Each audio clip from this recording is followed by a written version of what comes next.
नमस्कार, मैं उमेश गौतम, समग्र प्रदेश समाचार से। वर्तमान में राजनीतिक गतिविधियां बड़ी जोरों शोर से चल रही हैं और मेरा कहना है कि राजनीतिक गतिविधियों के बीच, प्रदर्शन और आडंबर के बीच हर राजनीतिक को, हर नेता को, हर मंत्री को, हर समाजसेवी को कभी गाड़ी से उतरकर नीचे पैदल भी 2 कदम चलना चाहिए। पर अगर ऐसा हम नहीं करते, पर फीता काटने की बात आ जाए, समीक्षा करने की बात आ जाए, किसी दूसरे अधिकारी को बुराई करने की बात आए, दूसरे के कार्यों की समीक्षा करने की बात आ जाए, तो हम सदैव आगे खड़े रहते हैं। पर अपने कार्यों की समीक्षा की बात आ जाए तो निश्चित तौर पर हम पीछे हो जाते हैं। अगर आप कहेंगे कि मेरे कार्यों की समीक्षा आप खुद क्यों नहीं करते, तो मैं पत्रकार हूं, मैं अपने कार्यों की समीक्षा करता हूं और अपनी जिम्मेदारी का समझता हूं। सरकार की जन कल्याणकारी नीतियों को आम जनता तक पहुंचाना और आम जनता के सच्चे दर्द को सरकार तक पहुंचाना, ये मेरा काम है। उसी तारतम्य में मैं बात करता हूं रैगांव विधानसभा की। रैगांव विधानसभा में विगत कई वर्षों से, कई पंचवर्षीय से एक विशेष परिवार का ही दबदबा रहा।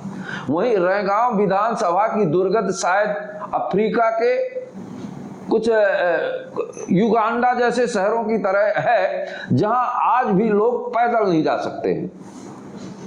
रैगांव विधानसभा को यह कहा जाए कि मध्य प्रदेश में छत्तीसगढ़ के भी कुछ क्षेत्रों से बुरी हालात है, तो ये अतिशयोक्त नहीं होगी। मैं आपको बात करता हूं कि हालांकि राज्य मंत्री स्वतंत्र प्रभार फिर भी नहीं है, पर राज्य मंत्री प्रतिमा बागरी को पहली बार रैगांव विधानसभा ने अपने सर आंखों में बिठाया और उन्हें बेहद प्यार दिया।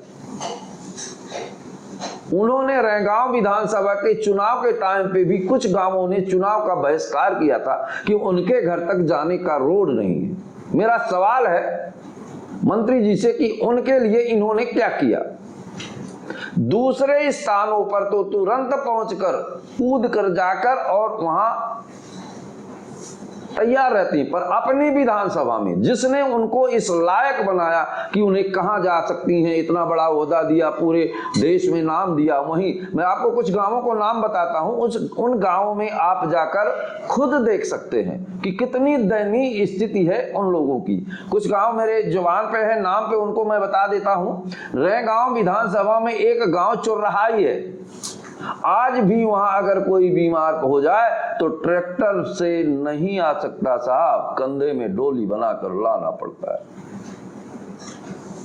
वहीं एक गांव खमरिया है, जहां का रपटा इतना नीचा है कि जरा सा बरसात हो जाए तो कोई वहां मर जाए तो भी उसको अस्पताल लाने का कोई साधन नहीं है बिना एयर के। एयरक्राफ्ट, हवाई जहाज होनी चाहिए, उसको तो कंधे पे भी नहीं लाया जा सकता, रास्ता ही नहीं।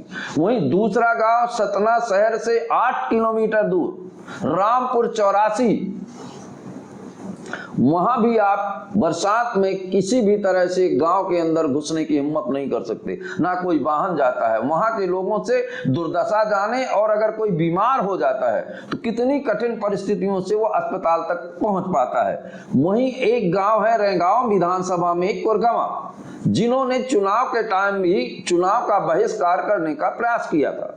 सिर्फ वजह इतनी थी कि मेरे गांव में रोड नहीं है, अगर हम बीमार हो जाते हैं, कोई तकलीफ हो जाती है, तो हम अस्पताल तक कैसे पहुंचेंगे। ये विषय व्यवस्था का नहीं, दर्द का है और संवेदना का है। हमारी माँ रहती हैं, हमारी बहनें रहती हैं, हमारी बेटियां रहती हैं, और गाँवों में बरसात में अक्सर बीमारियों का दौर पड़ता है।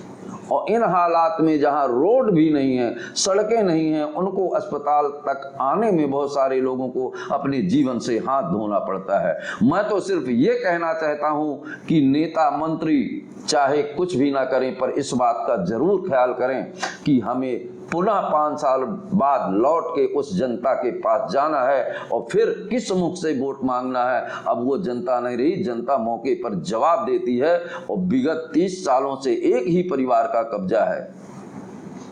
ना कहिए बीच में कोई जीत जाता हो, फिर भी रैगांव विधानसभा की दुर्गति त्राहि त्राहि बोलती है। दोस्तों नमस्कार, मैं उमेश गौतम, समग्र प्रदेश समाचार से।